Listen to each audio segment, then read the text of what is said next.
everybody, I'm Beebs Kelley. Thank you so much for being here with me. Welcome back to another video. Today, we are taking a look at Catherine, Princess of Wales's best tiara moments. Now, she actually has only ever been spotted in 3 tiaras since joining the royal family since her wedding in April 2011 when she borrowed the Cartier Halo tiara from Queen Elizabeth. This is a delicate diamond and platinum piece that perfectly complemented her now iconic Alexander McQueen gown. If you have not seen the wedding gown special fashion edition, I will link it for you. Go check it out. She has never reworn the tiara publicly since then, but the topper dates back to 1936. While the piece was initially owned by Elizabeth, the Duchess of York, the future Queen Mother, it was given to the future Queen Elizabeth II on her 18th birthday. This tiara is actually rather low profile in terms of its height especially. It seems a little bit smaller or simpler than some of the tiaras in the collection. Back in 2011, there were rumors that Kate Middleton had never planned on wearing a tiara on her wedding day. The royal-to-be supposedly had her heart set on wearing a delicate flower crown, a whimsical boho style that wouldn't look out of place at a quintessentially English wedding, which is super sweet and super cute, but I'm not 100% sure that that's true. It is just a rumor after all. Since the bride in question was the future Queen of England, a tiara was certainly in order. And this dazzling tiara has now become one of the most iconic royal wedding tiaras in history.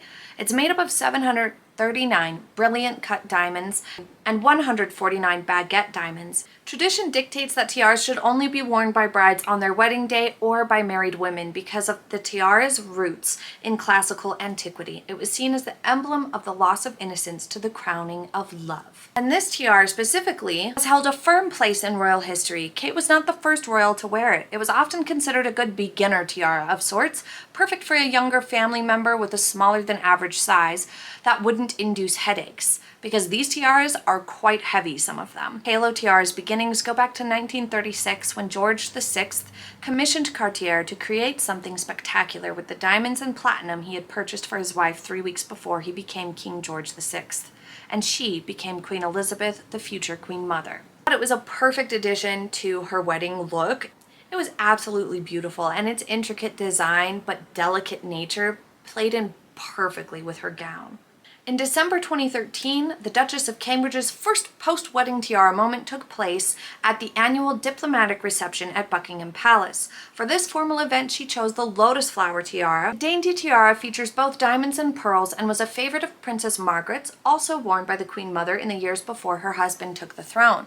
Now, this tiara she has worn quite a few times since then and over the course of her royal engagements. And it was actually made from a necklace that was dismantled to make this tiara. The first royal wearer of this tiara, which takes its name from the lotus flower elements that dominate the piece, was the Queen Mum. She took a page out of her mother-in-law's book when creating this sparkler. It was made from a necklace that she received as a wedding gift in 1923. The necklace, which was made of diamonds and pearls, featured meander and festoon designs, was given to her by her husband, the future George VI. So Elizabeth decided she'd rather dismantle it and reuse its gems elsewhere. Only 6 months after she received it, they broke up the necklace and used the diamonds and pearls to create this tiara. She later wore the tiara in a series of portraits used heavily in the public materials for the 1937 coronation. This is one of the few 1920s era tiaras that had been worn low across the forehead or atop the head as we generally see tiaras worn today, and it looks pretty good either way. I mean, obviously across the forehead is not the style any longer, but I feel like it actually looked fine this way with its design. The second person to wear this tiara was Princess Margaret. She received it from her mother in 1959, just before she married Anthony Armstrong Jones, and it was one of her most frequently worn tiaras. In 1993, she loaned it to a third generation, her new daughter-in-law, Serena Stanhope, who wore the tiara to her wedding to Viscount Linley, Margaret's only son. When Margaret died in 2002, this was not one of the pieces among the collection auctioned by her children. In fact, for years, the public speculated about the ownership of the tiara after Margaret's death. Because Serena Linley wore it at her wedding, many assumed that the Linleys perhaps inherited the tiara from Margaret and were keeping it. So it was a bit of a surprise when the Duchess of Cambridge at the time, now Catherine, Princess of Wales, debuted it in 2013. She also wore it in 2015 at a state banquet to honor the President of China, and it turns out, apparently, that Margaret had returned the tiara to the royal vaults either before her death or in her will. So the lotus flower tiara lives on, being enjoyed by an entirely new generation of Windsor women, and has actually been showcased quite a little bit by Catherine, so that's quite nice.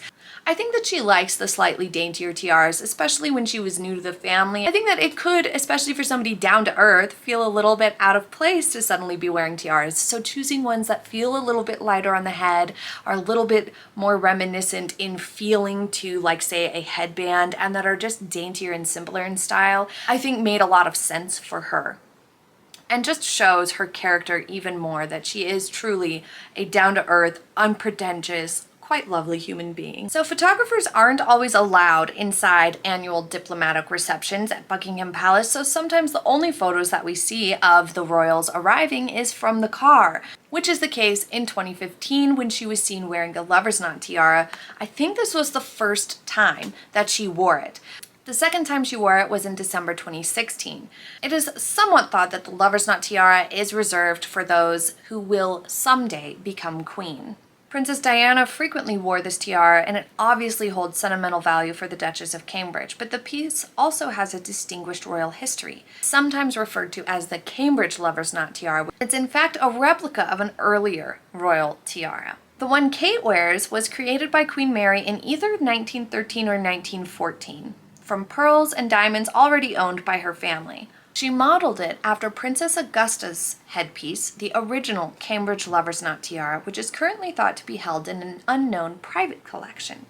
In July 2017, we saw it again as it was becoming one of Kate's favorite tiaras. She wore this with a plunging blush-colored gown and a ruby diamond necklace for a state dinner, just completely decked out to the nines. On October 18th, at a state banquet honoring King Willem-Alexander and Queen Maxima of the Netherlands, Kate paired the lover's knot tiara with an icy blue dress, the Queen Alexandra wedding necklace, and her new royal order, which is that yellow badge you see her wearing.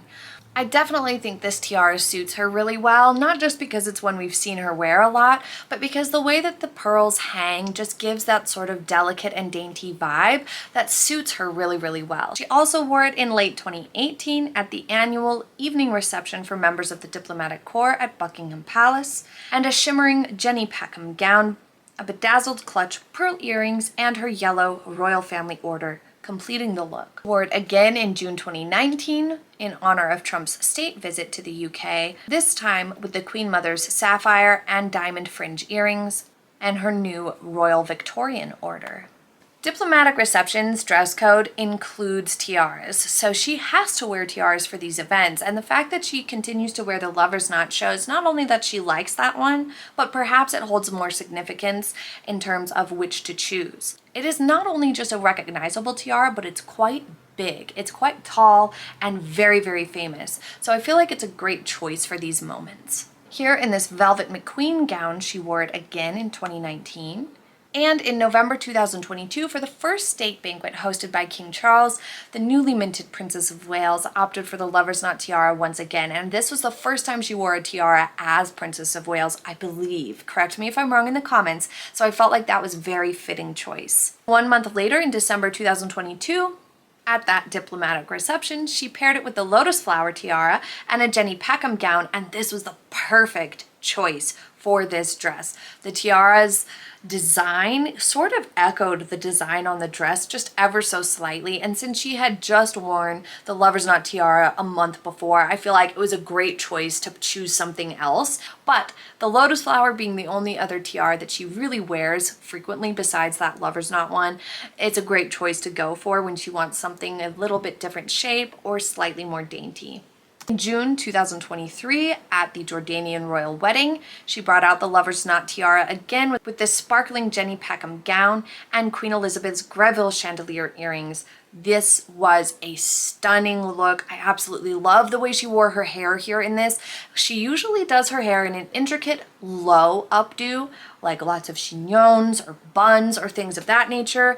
But here she had her hair down and she gave it some good volume just behind the tiara, and it just looked so fresh and beautiful. For senior members of the royal family, like those either in line to become queen someday, the Princess of Wales, Duchess of Cambridge, etc., these ladies are assigned tiaras that no one else can wear. So for example, you'll notice the tiaras Queen Camilla loves, which she gets into some really great tall tiaras, and she can really rock them with her hair. She's able to get good volume, big hair that doesn't necessarily look like huge hair, but she makes them work really, really nicely. It reminds me of Miss Congeniality sometimes, Camilla in her big tall tiaras, but they look fabulous. So you'll notice that the tiaras Queen Camilla wears, that Kate is not wearing those same tiaras, and nobody else would have been allowed to wear the same tiaras as Kate. It does have to make you wonder if that was something that Meghan Markle disliked. Perhaps she wanted to wear the Lover's Knot tiara on her wedding day and was told no. I wonder. Perhaps she asked to wear the Lover's Knot tiara some other time, but that was reserved for Kate. It was assigned to her, and that exclusivity allows it to be just highly recognizable. And it really adds to the history of the piece. These beautiful, priceless, and well-recognized tiaras and other jewels have a long and storied history. So when they are worn by one specific person, then you kind of wait until the next generation to bequeath it on to someone else to wear. That is how they tend to do it. So while we may see Catherine, Princess of Wales, add to her repertoire of tiaras and see her in something new at some point going forward, and that would be exclusive to her for this foreseeable future, we won't be seeing anyone else in the lotus flower tiara or the Lover's Knot tiara, and possibly even halo tiara until we have another wedding. That's my suspicion, at least, that it's being saved for Charlotte or perhaps a future Prince George's wife, that it's being saved for one of their children's weddings to be brought out again, which would be just a beautiful history, even though it means we don't get to see it for quite some time. So please let me know what you thought of today's video. Click the like button if you enjoyed it, subscribe if you haven't already, and that way you won't miss the poll that I put out to see which tiara is your favorite on Catherine, Princess of Wales. Also, leave it in the comments which one's your favorite, and if you'd like me to cover Queen Camilla's tiaras, be sure to let me know. Thank you so much for being here with me today. I hope you have a happy day ahead, and I will see you in the next video. Bye!